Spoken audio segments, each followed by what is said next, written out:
Hello and welcome to the fourth story for Women's History Month. This story is titled Eggs and Soldiers, and the prompt is: write a story where an object that is inconspicuously mentioned early on is a key element of the plot towards the end of your story.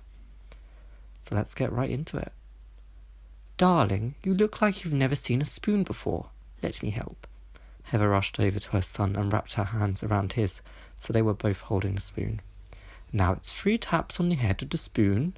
Count of Mummy. 1, 2, 3. Jolly good. Now we have to... Heather looked around lost. Are you okay, Mummy? Heather nodded as she hurried over to the cutlery drawer.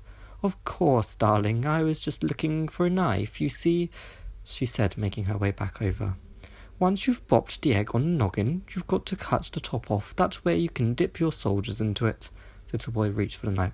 No, let me use the knife. This one is sharper than your set. Heather cut off the top of the egg for her son and stared blankly as the yolk dripped down its side, covering the egg cup in its sticky yellow mess. Are you really okay, Mummy? Heather kissed her son on the head. I really am.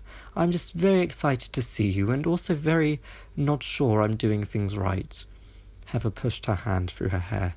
Right. Let me clean up your eggy cup for you. She went to grab a tissue from the roll and ended up pulling it so hard it fell to the floor and unravelled itself. Oh, do. Heather buried her head in her hands before picking up the roll and tearing off the pieces that had touched the floor, crumpling them up and dumping them on the side. She then tore off a clean piece and cleaned off her son's egg cup as promised. I don't think I can do this, Ty. I'm awful at this. I keep doing everything wrong, Heather whispered into her phone just outside the kitchen doorway. Don't be ridiculous, sis. You've got this. That little boy adores you. Heather closed her tired eyes and nodded. But it's just so hard. I've missed 3 years of his life because of, well, you know. Tyrone went silent for a moment. You know that was self-defense. And besides, you've done your time. All that matters is you are there for him now. You've missed 3 of his 4 years of life. You have decades more to look forward to. Heather smiled with sadness. Thank you. I love you. Love you too, sis. You've got this.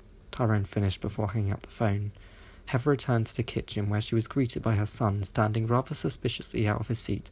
What's going on here? You should be eating, mister. The boy giggled as he pulled out a piece of tissue from behind his back and offered it to his mother.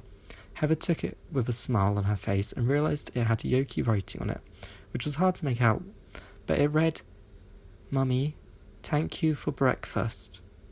Heather held the tissue to her chest and burst into tears. You're most welcome, darling. You're most welcome.